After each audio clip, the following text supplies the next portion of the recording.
एक समय की बात है, एक घना जंगल था जिसमें एक भयानक राक्षस रहता था। उसका रूप इतना डरावना था कि कोई भी उसके सामने आकर जीवित नहीं बचता। उसकी आंखें लाल अंगारों की तरह जलती थीं और उसकी गरज से जंगल का हर प्राणी कांप उठता।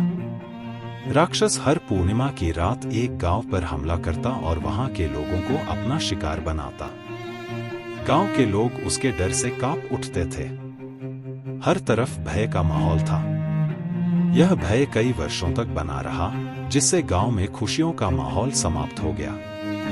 गांव के लोगों ने कई बार उस राक्षस को समाप्त करने के उपाय सोचे, लेकिन कोई सफल नहीं हो सका।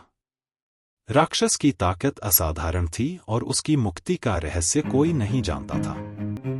गांव में एक पुराना मंदिर था जहां के पुजारी ने एक दिन कहा कि ये राक्षस सिर्फ एक वीर योद्धा द्वारा पराजित किया जा सकता है, जिसे अपने मन के भय पर विजय पानी होगी। एक दिन उस गांव में एक वीर योद्धा आया जिसका नाम अर्जुन था। अर्जुन एक अन्य देश से आया था और अपनी बहादुरी के लिए प्रसिद्ध था।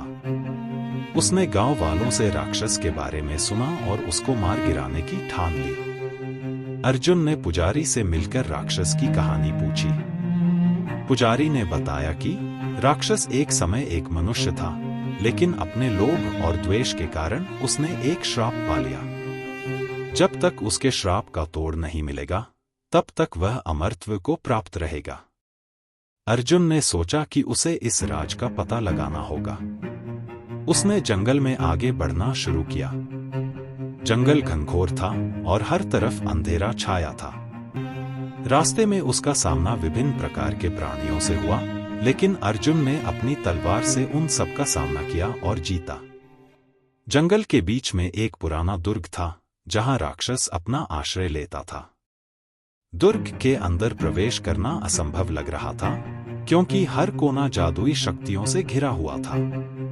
अर्जुन ने अपने मन के डर को हटाया और धैर्य से आगे बढ़ता गया। इस दुर्ग के अंदर कई रहस्यमय कमरे थे, जिनमें भटकने पर जीवन संकट में पड़ सकता था।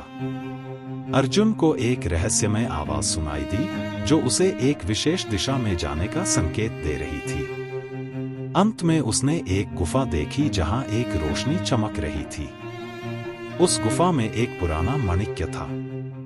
पुजारी ने अर्जुन को बताया था कि राक्षस की जान इस माणिक्य में बंद है। जैसे ही अर्जुन ने माणिक्य को हाथ लगाया, एक जोर से आवाज हुई और राक्षस सामने आ गया। उसकी गरज से पूरा जंगल कांप उठा। अर्जुन और राक्षस के बीच एक भयानक युद्ध हुआ। राक्षस की ताकत अति अद्भुत थी, लेकिन अर्जुन अपनी बुद्धि और साहस से लड़ता गया। अर्जुन ने अपने अनुभव और प्रशिक्षण का पूरा उपयोग किया। राक्षस ने कई बार छलकपट से अर्जुन पर प्रहार करने की कोशिश की, लेकिन अर्जुन हर बार सतर्क रहा। युद्ध के दौरान अर्जुन को एक खुफिया सुराग मिला। उसने देखा कि राक्षस के शरीर पर एक विशेष चिन्ह था, जो उसके श्राप के रहस्य से जुड़ा था। अर्जुन ने अपनी तलवार से उस चिन्ह पर वार किया, जिससे राक्षस की शक्ति क्षीण होने लगी। लेकिन राक्षस अभी भी मजबूत था। अर्जुन ने अपना सारा ध्यान माणिक्य पर केंद्रित किया। उसने एक अंतिम प्रयास किया और अपनी पूरी शक्ति से माणिक्य पर प्रहार किया। माणिक्य टूट गया और राक्षस ने एक भयंकर चीख मारी। उसकी शक्ति समाप्त हो गई और वह धूल में बदल गया।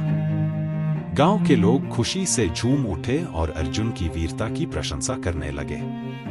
गांव के पुजारी ने कहा, यह कहानी हमेशा याद रहेगी कि सच्चे साहस, बुद्धि और धैर्य से कोई भी भयानक शक्ति को पराजित किया जा सकता है। अर्जुन को गांव के लोगों ने नायक माना और उसके सम्मान में एक स्मारक बनाया गया। यह कहानी पीढ़ी दर पीढ़ी सुनाई गई, ताकि लोग यह सीख सकें कि सच्चा साहस डर पर विजय पाने में है। सालों बाद अर्जुन की यह कहानी एक महाकाव्य के रूप में प्रसिद्ध हुई और उसकी वीरता का गान हर पीढ़ी में गूंजता रहा।